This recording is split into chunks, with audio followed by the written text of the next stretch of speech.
So we've done a bladder, we move on bladder. to our bowels. As I say, bowels tend to be less predictive of Cauda equina, but it's important that we've kind of deal with them. Again, have you noticed any change in your ability to have a poo? Just be frank and open and honest about it. There's no point in beating around the bush and talking about number twos and that sort of thing.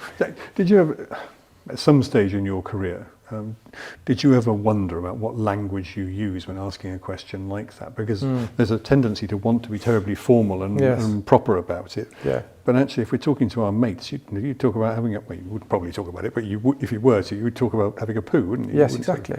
Yeah. And also, you know, it's got to be language that puts the patient at ease, but also they understand. Because using terminology that they think, I'm not quite sure what you mean by that, but so I'm going to say no.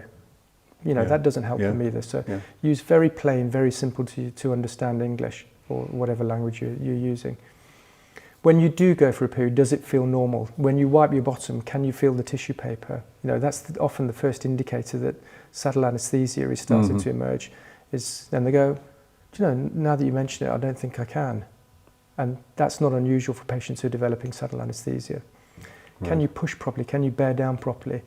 And so an important distinction when we're talking about the codeines and the medications that constipate you, constipation versus Cauda equina bladder problems, is that with constipation you feel full and uncomfortable and you have an urge to push, but you can't part with your feces, whereas with Cauda equina type issues you tend to have no urge, you just get fuller and fuller and fuller, and you're aware after 4 or 5 days you haven't had any urge to go to the toilet.